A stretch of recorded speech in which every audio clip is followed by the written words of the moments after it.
Meron po kasi na bagong lumabas na podcast. I think kahapon to lumabas mga kababayan. Pero marami ang nagre-request na pag-usapan po natin ito. Kasi nga, merong mga pinatamaan mga kababayan si PBBM dito. At talagang makikita nyo kung sino yung mga pinupunto dito mga kababayan. Kasi nga, ang pinag-uusapan po dito ay patungkol sa mga flood control project. Diba kung titingnan nyo mga kababayan, pahiya nga dito yung mga DD shit eh. Bakit? Ano ba yung lagi nilang panawagan?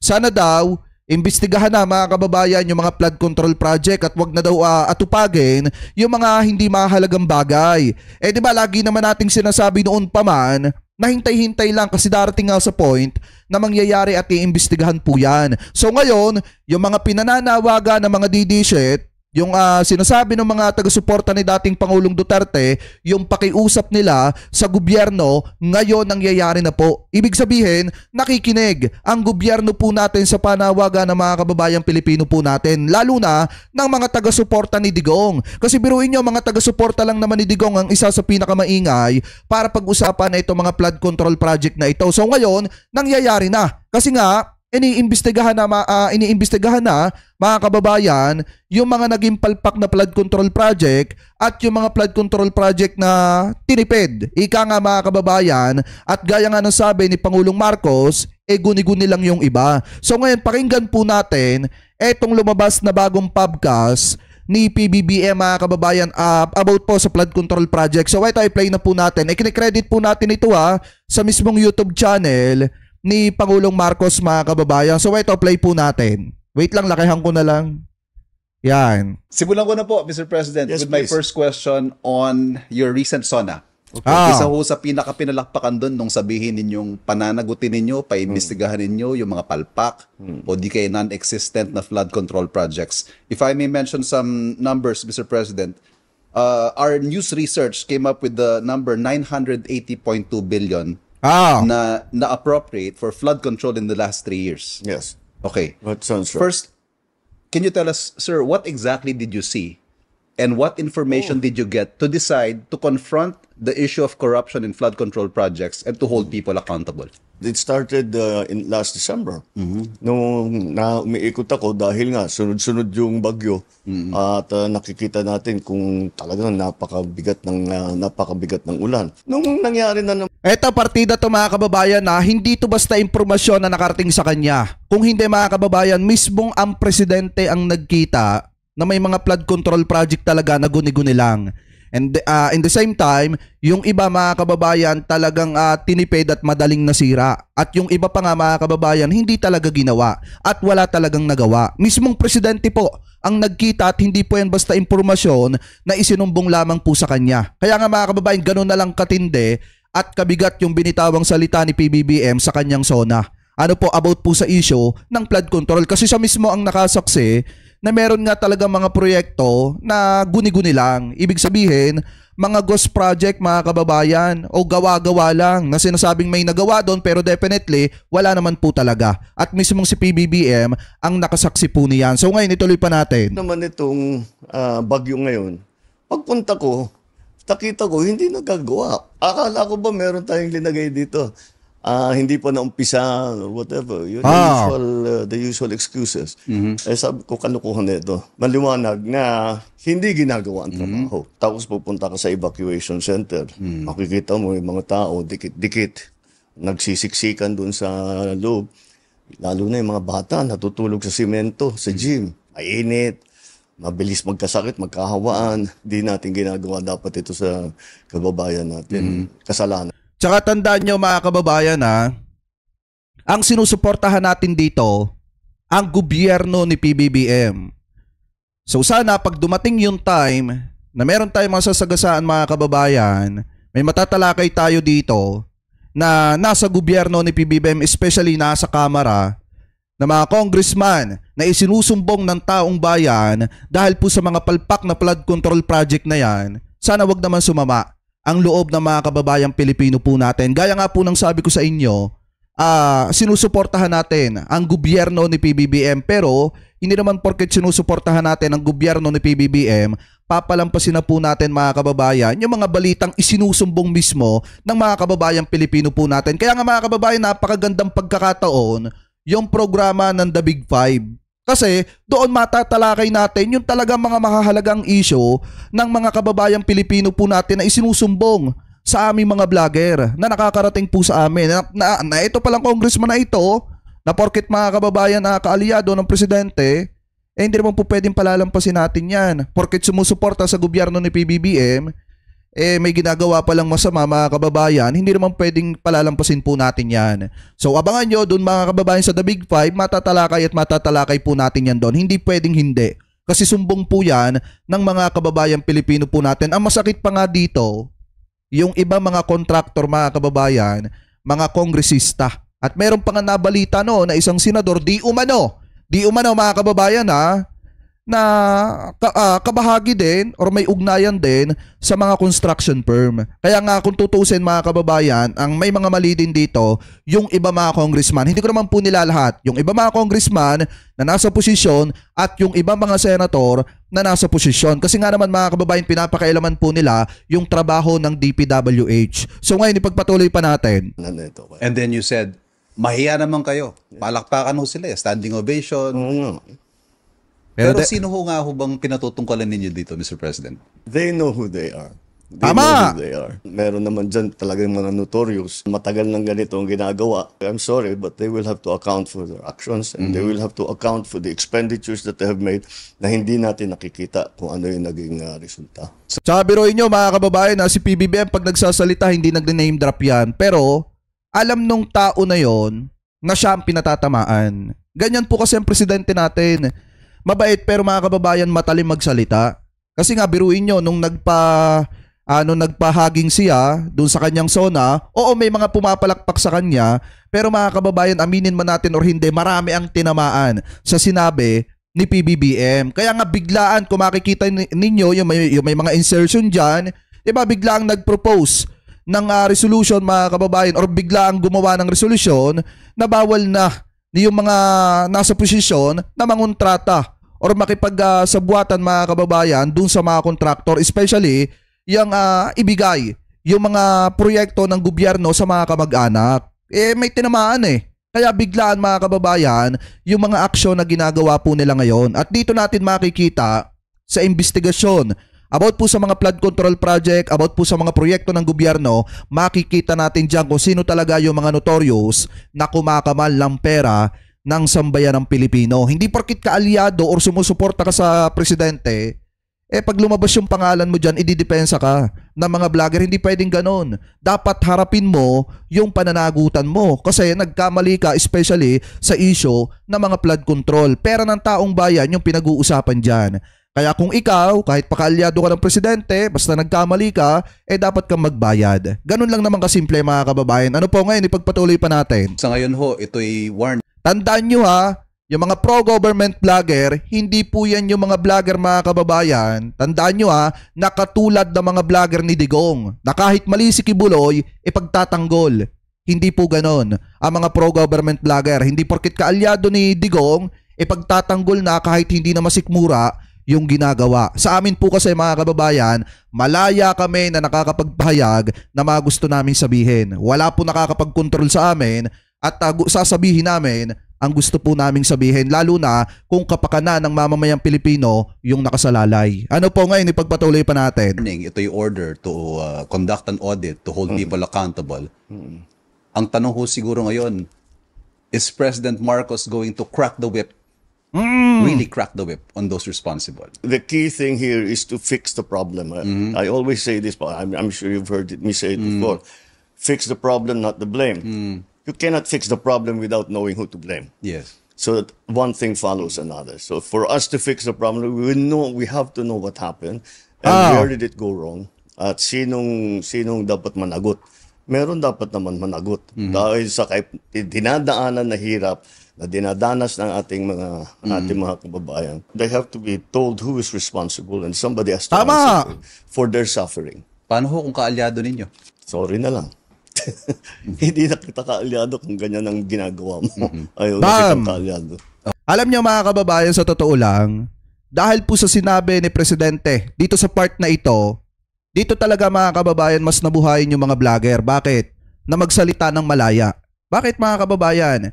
Kasi unang-una, gaya nga ng sabi ko sa inyo kanina, lahat ng gusto nating sabihin dito, magagawa nating sabihin. Kasi unang-una, total channel naman natin ito. Gaya nga ng sabi ko, wala nagkukontrol sa atin mga kababayan, sa mga pro-government vlogger, malaya kaming gawin. Lahat ng gusto naming gawin, hindi nga katulad ng mga vlogger ni Digong na porket kaalyado ni Duterte, kailangan mong ipagtanggol kahit mali na. So sa amin mga kababayan, kung nagagawa nga sabihin ni PBBM, na kapag ka yung kanyang kaalyado mga kababayan, gumagawa ng masama, hindi na po niya kaalyado yan. So ngayon, ganun din kami mga vlogger, hindi porket mga kababayan, ito si congressman na ito, sumusuporta sa gobyerno, pero may ginagawang masama, susuportahan namin yung ginagawang masama. Hindi po ganun. Kapag ka nakita namin or nasilip namin na may maling ginagawa itong si ganito, kailangan malaman ng taong bayan yan. Hindi pwedeng hindi. Okay. Naging focus po ninyo dito sa pagpapanagot, yung pag-mention nyo sa SONA, yung flood control projects. Pero in your own words, sir, sabi nyo, alam ng buong madla na may mga kumikickback sa mga government projects. The World Bank puts it at 20%. Yung 20% daw ng annual budget ng Pilipinas na pupunta sa corruption. Yeah. How far are you going to take this, sir? Will this also extend to other projects na hindi mga... Tsaka mga kababayan, ito take note may nabalitaan lang tayo ngayon. Di umano. Meron daw isang senator na pumoporma na para sa presidential election sa darating na 2028. Kumuha pa nga daw ng consultant mga kababayan Ibig sabihin mga kababayan, yung astahan ng senator na yun ngayon, astahan ng isang presidente.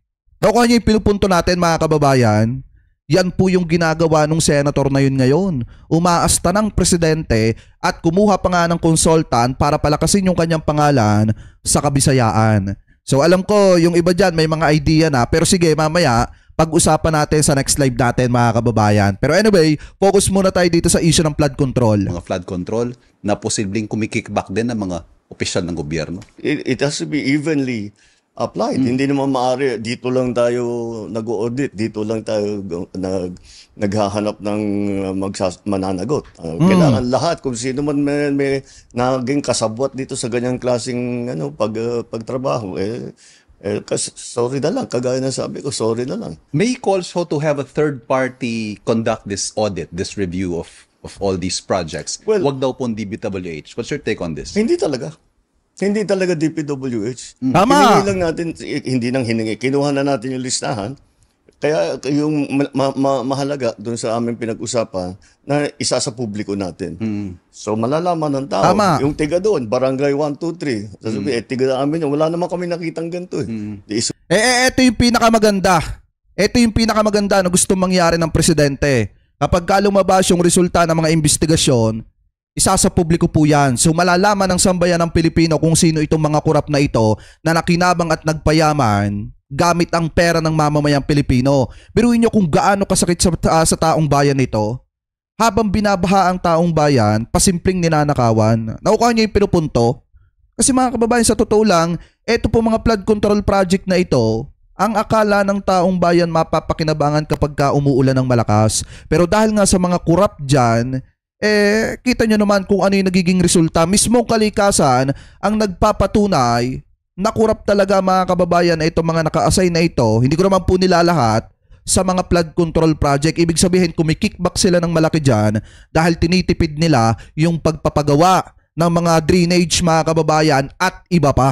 Kaya nga kung titingnan nyo, napakagandang bagay na rin na nangyari na mismong kalikasan na ang nagpatunay na yung mga flood control project na sinasabi sa presidente na natapos at nagawa na, yung karamihan pala doon or yung iba doon, hindi po talaga totoo. Kasi nga, mismong nakita natin yung epekto ng kalamidad dito po sa ating bansa. Anyway, shoutout po sa inyo kay Ma'am Rosalinda Roteng, shoutout from Singapore. Mega love shoutout po sa inyo Sumbong nila. So that applies to anything, to all of the projects that will happen. I'm sure marami magsusumbong diyan. Tama. We already have some names that are coming up that will be, first of all, corporations that mga contractor na talagang kitang-kita na hindi magandang trabaho nila.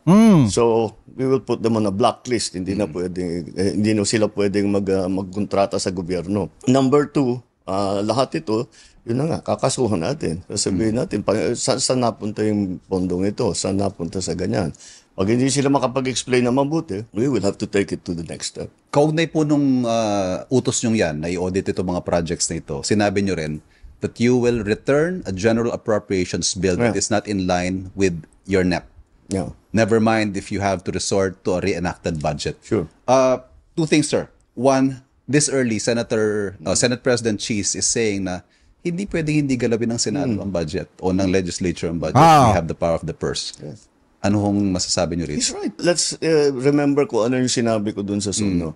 Kung hindi alinsunod doon sa plano. Trabaho naman talaga ng Congress yung gagawin nila yung budget. Ngunit trabaho naman namin na magbigay ng plano at humingi ng pondo sa Kongreso para lahat ng ating mga gustong gawin ay ating magagawa at hindi nawawaldas, nananakaw ang pera ng tao. Yun lang naman ang hapon namin. Totoo. But that's the process. The process is the executive, the offices under the executive department make a budget request. It is then transmitted in the NEP to the Congress.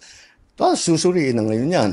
Meron sasabihin, yung mga changes na gano'n. Ang tinutukoy nyo po yung mga lantarang insertion na tatanggalin dito, lilipat sa ganyan. Yung pinakamalaking naging problema, yung foreign assisted project, tinanggal halos lahat ng funding.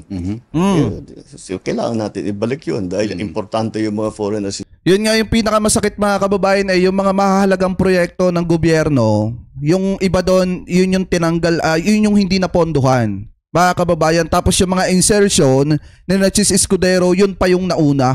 Kaya nga masakit ito sa taong bayan na talagang biruin nyo kung tutuusin, hindi naman po trabaho ng mga senator na pakailaman yung mga flood control project dahil unang-una, yan naman po mga kababayan, trabaho ng DPWH. Kaya nga kung tutuusin, tama yung sinasabi ni Senator Erwin Tulfo na hayaan na lang nila, ibigay na lang nila sa DPWH kasi trabaho naman yan ng DPWH. Ang masaklap nga lang dito mga kababayan, etong si Senator, si Congressman nakikialam sa mga flood control project tapos pag may problema, ang may kasalanan, si DPWH. Which is maling-mali mga kababayan. Dapat, pagkaloob na lang nila, hayaan na lang nila na magtrabaho yung talagang departamento na naka-assign sa trabaho na yon para kung magkaroon ng problema, okay lang na masisi yung departamento na yon kasi sila naman yung nagtrabaho noon.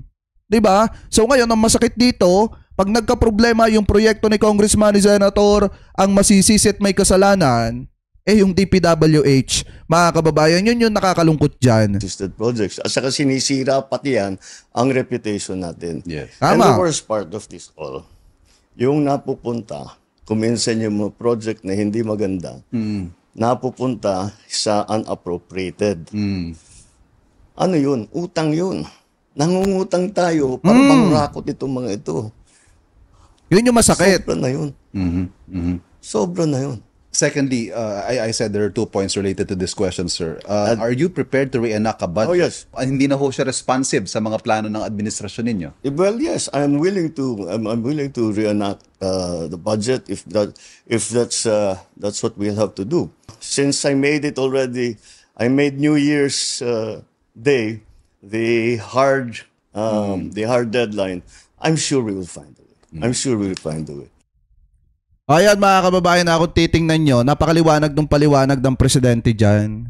Kung iba yung ginagawa mo, hindi na kita kaalyado. Hindi na kita gusto maging kaalyado. Alam nyo, ito rin yung mga dahilan mga kababayan. Tandaan nyo ibabalik natin yung nangyari nung mga nakaraang nakalipas na 3 taon. Di ba sunod-sunod yung mga kaalyado ni PBBM na nawawala po sa pwesto. Kasi nga, unang-una, iba naman po yung ginagawa nila. Hindi naka-align sa gustong mangyari ng presidente para pagsilbihan ng mga kababayang Pilipino po natin. Katulad na lamang, tingnan nyo, etong sina Trixie Cruz Angeles, etong sina Vic Rodriguez, etong sina Sara Duterte, iba po kasi yung ginagawa nila. Yung ginagawa po nila, naka-align yun sa pangsarili po nilang interest, which is hindi tama. Kasi nga, ang gustong mangyari ng presidente, dapat yung mga ginagawa ng kanya mga kaalyado, yung ginagawa ng mga nasa gobyerno, nasa posisyon, dapat naka-align sa kung paano pagagandahin ang buhay ng mga kababayang Pilipino po natin, kung paano pagagaanin ang pinagdadaanan ng taong bayan. Yun po yung gusto mangyari ni PBBM. Ang problema,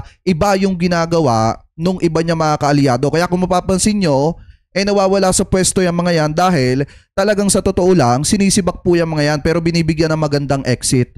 Ano po, kasi nga, maliwanag naman ang mandato ng presidente, pag iba yung ginagawa mo, pag mali yung ginagawa mo, ayaw na kita maging kaalyado. So ganun din kami mga vlogger mga kababayan, kapag mali yung nakikita namin at hindi naka-align sa gustong mangyari ng presidente, hindi ka dapat ipagtanggol. Dapat sa iyo, ilabas yung totoong ginagawa mo sa taong bayan para taong bayan yung humusga sa iyo. Ganun dapat mga kababayan. Kaya nga kung tutusin, napakaswerte namin mga political vlogger na sumusuporta sa gobyerno kasi malaya kaming sabihin ang gusto naming sabihin. Hindi katulad ng mga vlogger ni Digong, kailangan pa sila di umanong diktahan para gumalaw. Ano po? Anyway, mga kababayan, so ngayon maliwanag naman po ang sinasabi dyan ni PBBM. So after po ng mga sinabi ni PBBM sa SONA about sa mga flood control project, may mga lumabas kasi mga kababayan na balita na kung saan yun daw pong pinakamayamang undersecretary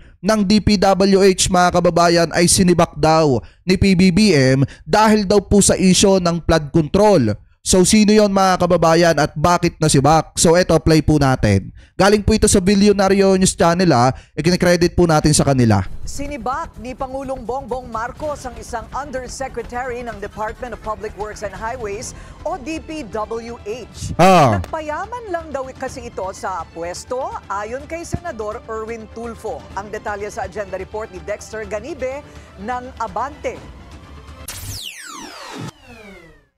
Kita nyo? Binunyag ni Senator Erwin Tulfo na kilala na ni PBBM ang mga nasa likod ng umano'y flood control project scam sa bansa. Sa isang panayam sa radyo, sinabi ni Tulfo na isang mataas na opisyal ng DPWH ang inalis sa pwesto at nilipat na sa kasagsagan ng investigasyon kasunod ng SONA ng Pangulo. Hindi pa pinapangalanan ng opisyal, pero isinalarawan nito ni Tulfo na pinakamayamang undersecretary sa buong mundo. Mayroon din anyang 35 House Representatives ang tukoy ng mga kontraktor ng mga... Hindi, alam ko pinangalanan na ni Senator Amy Marcos itong tinutukoy dito na pinakamayamang undersecretary proyekto ng pamahalaan at pinauubayan na niya sa DPWH at Malacanang na sila ay pangalanan. Mahiya naman kayo sa mga kabahayan nating naanod o nalubog sa mga pagbaha. Mahiya naman kayo lalo sa mga anak natin na magmamana sa mga utang na ginawa ninyo nang binulsan nyo lang ang pera. Tama! Sabi ni Sen. Erwin, kasama sa napuna ng Pangulo ang mga flood control project sa isang island province sa Region 4B o Mimaropa na pinaglaanan ng bilyon-bilyong pisong pondo pero mistulang lalong binaha ang lugar. Bago pa ang SONA ng Pangulo, nagsagawa na ng consultative meeting si Tulfo sa Palawan, kasunod ng naranasang malawakang pagbaha noong Pebrero. Dito nalaman ni Tulfo na ang mga dating daluyan ng tubig gaya ng mga creek sa Puerto Princesa, tinayuan na ng mga bahay o gusali. Grabe, no? Itayo ito nang walang building permit mula sa City Engineering Office at may ilan namang kumuha lang nang maitayo na ang mga istruktura. I'm sorry to say this, but I am frustrated. We will conduct an investigation of this matter. A Senate inquiry po on this. Ang mga waterways na tinayo po ng bahay. I'll be calling for immediate investigation on this matter para po ma-resolve ito once and for all. Nakatakda pang schedule ng Senado ang resolusyon ni Sen. Erwin na investigasyon sa malawakang pagbaha sa Palawan. Para sa agenda, Dexter Ganibe, Abante. Okay, tanyo mga kababayan kung gaano katindi. Kung gaano kaseryoso ang presidente mga kababayan dito po sa issue ng flood control. So ngayon, ito sa mga DDSet yung mga pinananawagan nyo dati na unahin yung investigasyon sa flood control project, yung kahilingan ninyo pinagbigyan na ng administrasyon ni PBBM. Kasi di ba pangarap lang to ng mga DDSet. Pinapangarap lang to mga kababayan ng mga taga-suporta ni dating Pangulong Duterte. Ang matuloy, ang magkaroon ng investigasyon patungkol dito sa mga flood control project na ito. So eto na, yung request ninyo dahil mahal kayo ng gobyerno, ipinagkaloob na ng gobyerno ni PBBM na andito na tayo sa exciting part na gusto ninyong mangyari. Ang imbestigahan yung mga flood control project. Ano po, dahil nga mga kababayan, biruin nyo isang undersecretary, I think ang pangalan nito, inilabas na naman to ni Senator Amy Marcos mga kababayan Parang si Yusek Bernardo. Pakitama na lamang po ko kung ako po ay mali.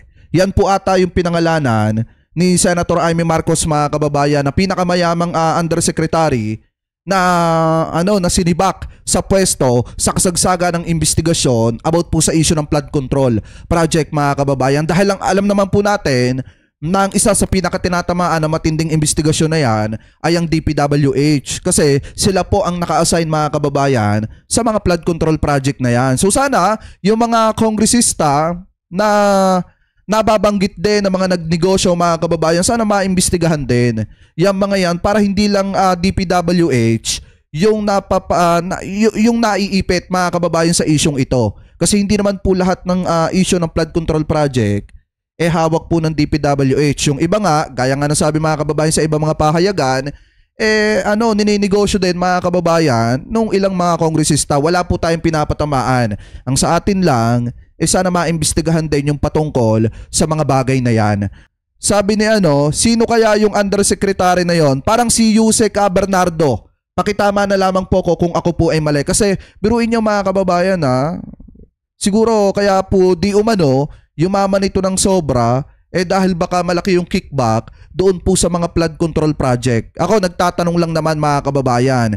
Kasi kung ito yung isa sa pinakamayabang undersecretary, baka yumaman po ito, mga kababayan, dahil po sa issue ng mga flood control project. Alam naman po natin na malaki po talaga ang kitaan dyan. Kasi pwedeng dayain yung mga materyales, mga kababayan, na ginagamit dyan po sa mga flood control project na yan. Kaya ang ending, kapag ka nagkakaroon ng baha, ang kawawa, ang mga kababayang Pilipino po natin. Dahil yung napapalagay na mga materyales, mga kababayan, ay may hina at halatang tinipid. Dahil nga sa kagustuhan na makakomisyon o makakuha ng kickback. Kaya dapat talaga maimbestigahan pa po ito ng malalim at makita ng taong bayan kung sino yung mga nasa sa likod na nagpayaman lamang sa mga flood control.